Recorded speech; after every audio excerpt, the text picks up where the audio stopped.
So good morning everyone and welcome back to my channel. आज हम आपसे बात करेंगे कैंसर के बारे में। कैंसर बहुत ही फेमिलियर नेम है आपके लिए। कैंसर जिसमें कि सेल्स की एबनॉर्मल ग्रोथ होती है और ट्यूमर फॉर्म होता है, इस बीमारी को या इस डिसीज़ को बोलते हैं कैंसर। आज हम इसके बारे में थोड़ा सा डीप डिस्कस करेंगे। So cancer is the abnormal growth of the cells में एक नॉर्मल डिवीज़न होता है म्यूसिस एंड माइटोसिस का, और अगर वो ग्रोथ एबनॉर्मल हो जाए, मल्टीप्लाई होते ही जाए, जब वो म्यूसिस एंड माइटोसिस होता है तब होता है कॉन्टैक्ट इनहिबिशन। कॉन्टैक्ट इनहिबिशन जैसे ही सेल प्रॉपर ग्रोथ कर लेती हैं उसके बाद एक दूसरे के कांटेक्ट में आकर और उस ग्रोथ को रोक देती हैं। लेकिन जब कैंसर सेल्स होती हैं या जैसे ही कैंसर डेवलप होता है तो ये कांटेक्ट इनहिबिशन का लॉस हो जाता है और सेल्स जो होती हैं वो मल्टीप्लाई होते ही जाती हैं, ग्रोथ अपना करते ही जाती हैं। और जब ये ग्रोथ होती है तब they don't respond to normal growth factors. Normal growth factors एक सेल को प्रॉपर डेवलप करने में हेल्प करते हैं, बट जब कैंसर सेल्स या कैंसर होता है तो वो नॉर्मल ग्रोथ के लिए रिस्पॉन्ड नहीं करती हैं और एक सेल की प्रॉपर ग्रोथ नहीं हो पाती है, जिसके कारण वो सेल्स टॉक्सिसिटी फैलाती हैं। उन सेल्स को बोला जाता है कैंसर सेल्स। ये टॉक्सिसिटी के कारण एक ट्यूमर फॉर्म करती हैं जिन्हें नियोप्लाज्म या ट्यूमर बोला जाता है। ये जो नियोप्लाज्म या ट्यूमर होता है वो टू टाइप से होता है।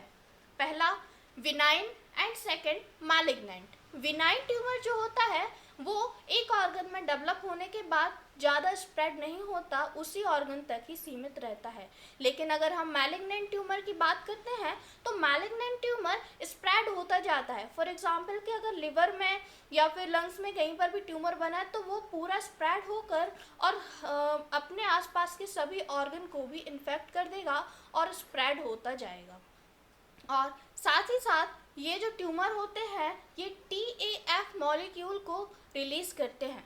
TAF is tumour angiogenesis growth factors.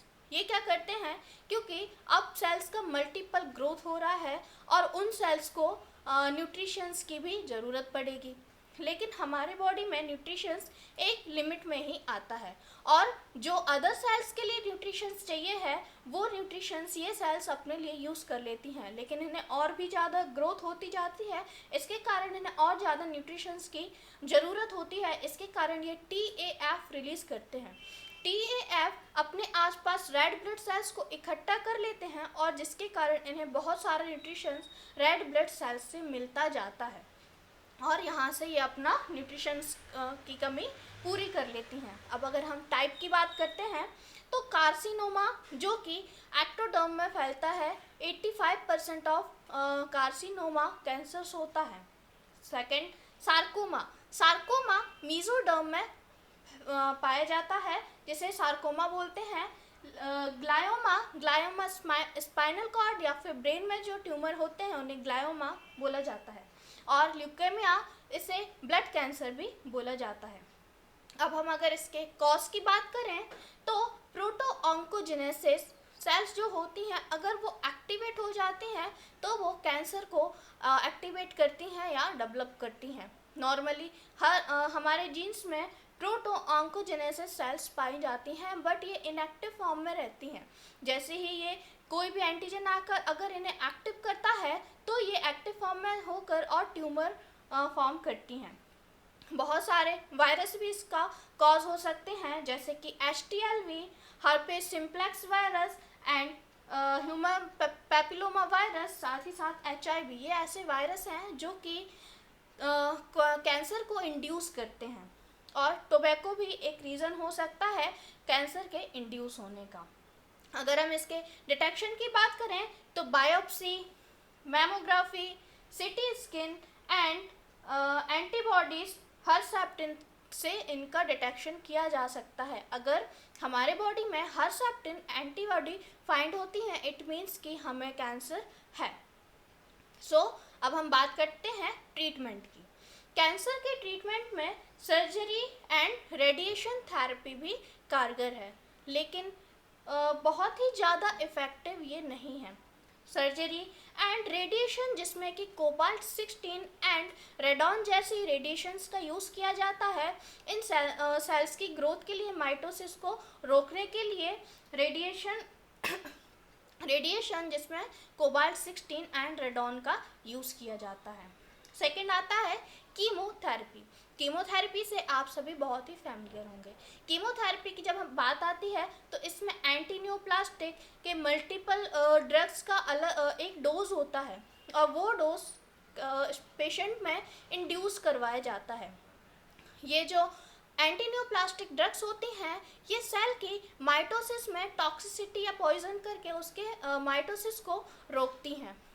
जहाँ पर बहुत ही ज़्यादा ग्रोथ उन सेल्स को लगती है और वो वहाँ पर उस टॉक्सिसिटी फैलाकर और मल्टीपल ग्रोथ होने को, माइटोसिस को रोकती हैं। बट इन सेल्स में एक खराबी होती है कि ये डिटेक्ट नहीं कर पाती हैं कि कौन सी सेल कैंसरस सेल्स हैं एंड कौन सी सेल्स हमारी नॉर्मल सेल्स हैं। सो जो सेल्स डेली बेसिस पर ग्रोथ करती हैं, फॉर एग्जांपल हमारे हेयर, हमारे नेल्स, हमारे इंटेस्टाइन और WBCs जो कि हमारी इम्यूनोलॉजी के लिए भी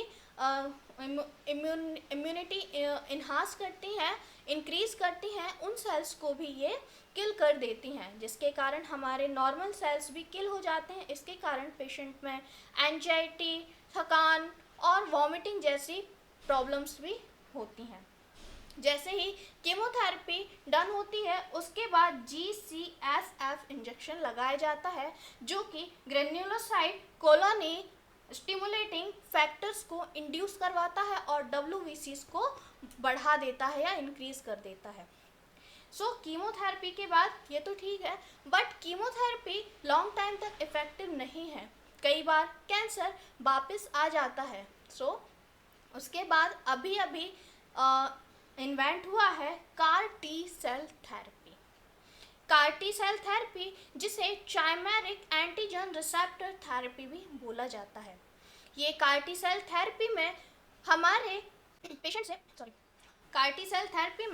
पेशेंट से ब्लड से टी सेल्स को कलेक्ट किया जाता है और उन टी सेल्स को ऐसे मॉडिफाइड किया जाता है कि वो डिटेक्ट कर सकें कि कैंसरस सेल्स कौन सी हैं।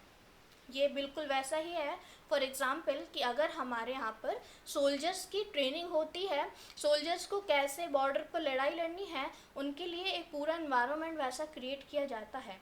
सेम वैसे ही पेशेंट्स के टी सेल्स को कलेक्ट कर और बाहर बायोफार्मास्यूटिकल इंजीनियरिंग के थ्रू उन्हें ऐसा रीमोडिफाइड किया जाता है जिसके कारण वो कैंसर सेल्स को डिटेक्ट और उनको अटैक करने में एक्टिव हो जाती हैं और उसके बाद उन सेल्स को वापस से पेशेंट में इन्फ्यूज़ कर दिया जाता है, जिसके कारण अगर दोबारा कभी भी कैंसर सेल्स अगर एक्टिवेट होती हैं तब भी ये टी सेल्स उन कैंसर सेल्स को किल कर देंगी। जी हाँ, इसका फर्स्ट क्लिनिकल ट्रायल फिलाडेल्फिया में US के फिलाडेल्फिया में एमिली व्हाइटहेड नाम की पेशेंट जो कि पीडियाट्रिक की सबसे पहले टी सेल थेरेपी से क्योर हुई पेशेंट है।